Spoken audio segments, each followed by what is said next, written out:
recital. Nationalism in Russian music started picking up in the mid-1800s when Russian composers began pushing back against the heavy influence of Western Europe, especially German and Italian music. Instead of copying those styles, they started asking, what does Russian music sound like? And the answer? Folk songs, peasant dances, church chants, and even the rhythms of the Russian language itself. A group called the Mighty Five, Balakirev, Mugorsky, Borodin, Rimsky-Korsakov, and Kuit were at the heart of this movement. They weren't conservatory trained, and they kind of liked that. They believed Russia should have its own musical identity. A lot of this energy spilled over into piano music. Instead of sticking to the polished, symmetrical forms of Western composers like Mozart or Schumann, Russian composers wrote music that felt more like stories, dramatic, emotional, and sometimes even a little rough around the edges. One standout example, Mussorgsky's Pictures at an Exhibition, written in 1874. It's a set of short piano pieces inspired by paintings from a friend. Each movement paints a scene with music, really vivid and often quirky. Russian piano music started sounding different. You'd hear strange harmonies, odd meters, and melodies that didn't follow the Western rules. It was all about capturing the spirit of Russia. The piano also became a kind of storytelling tool. It wasn't just about showing off technique. It was about creating atmosphere, like a folktale told through sound. As time went on, this idea of nationalism became part of everyday piano life. Composers started writing pieces for the students that still carried the same Russian flavor, lots of character, even in simple music. And even though later composers like Rachmaninoff and Prokofiev brought in more modern techniques, they kept that deep, emotional Russian soul at the heart of their piano music. So now we're going to have to move on to the playing portion of our recital, and I hope you enjoy.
Rachmaninoff's Moment Musicale, Opus 16, number 3 in B minor. A little backstory.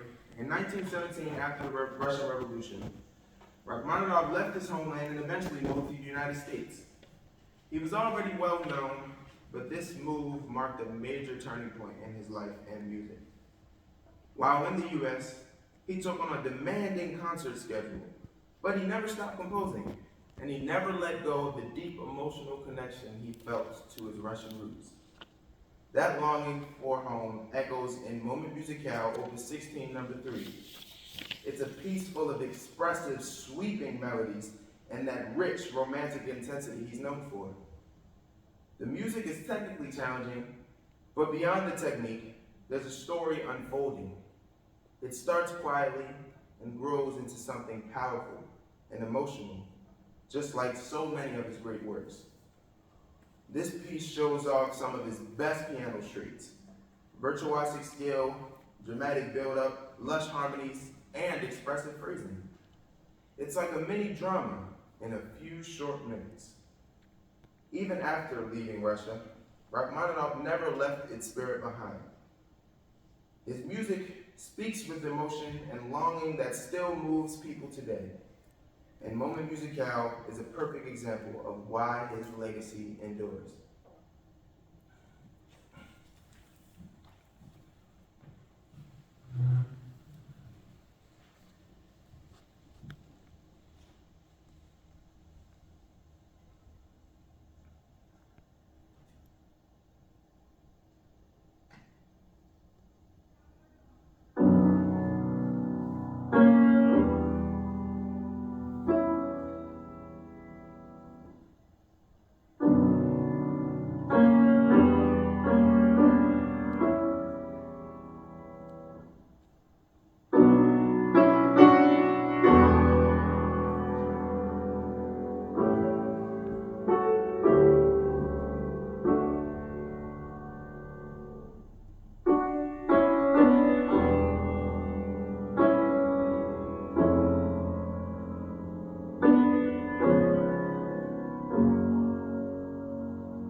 1875, and he was a key figure in the Romantic music world.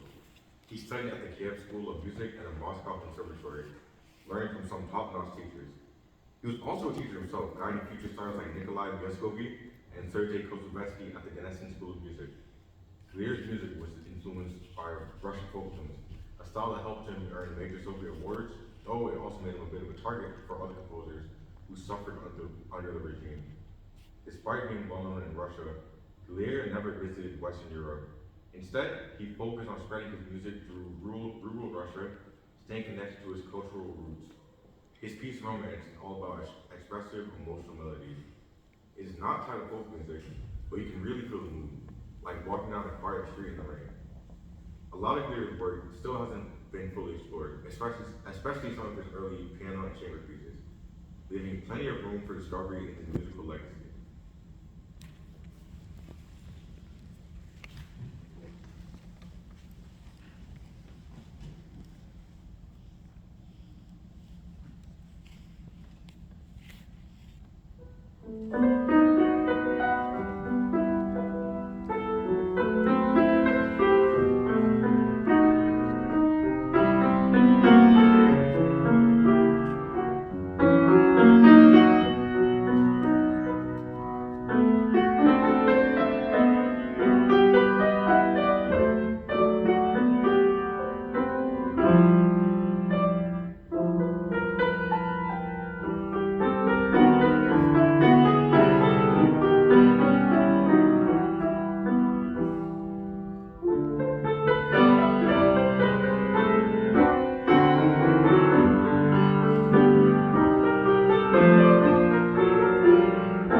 Sergei born in 1891, was one of the most influential composers of the 20th century.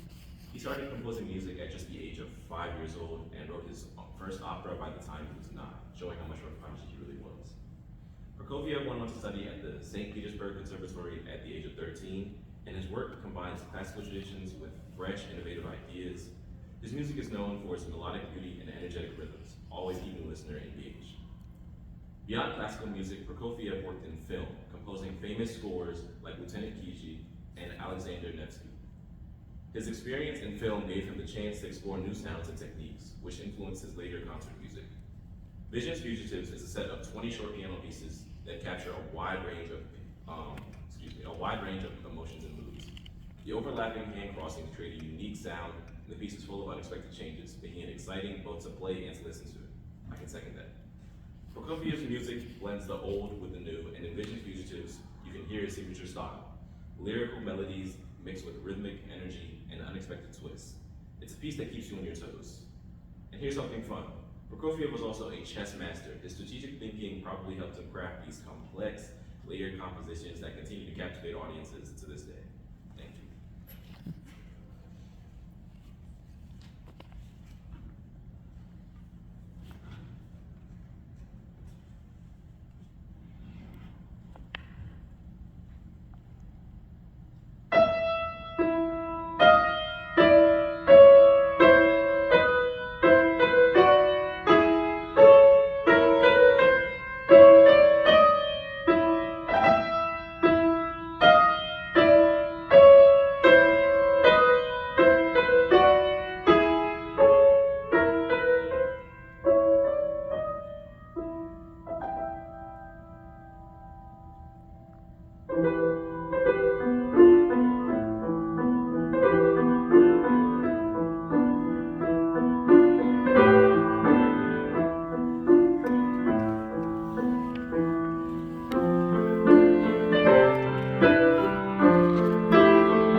Kabalevsky was born in 1904 in St. Petersburg, Russia, and became a major figure in Soviet music, especially known for his works in music education and children's music. Kabalevsky started out as a painter, but found his true calling in music. He studied at Moscow Conservatory, learning piano from Alexander Goldenweiser and composition by Nikolai Makovsky. He became a prominent figure in Soviet music, with composing and influencing the fate of other composers' works. He also had a powerful role as senior editor of the Sovietskaya Muzika magazine. Kabalevsky's music is known for being accessible and folksy. His piano works are especially engaging, often playful and written with young pianists in mind, making them fun to play and listen to. Etude A Major is a piece that stands out to me for its technical challenge and joyful spirit. Every time I play it, it reminds me of spring, frolicking through a forest full of happiness and energy. Kabalevsky composed a wide range of music, from symphonies to orchestras and operas. His works often balance simple, clear forms with traditional melodies. And while his slower pieces carry a gentle sadness, they often end on a bright, upbeat note.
So in the end, Russian classical piano music became something unique.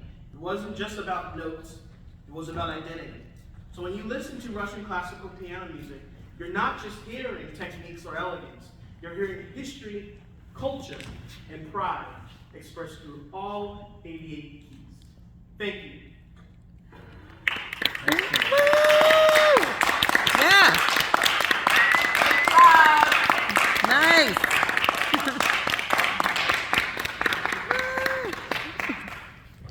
Thank you, everyone. Thank you.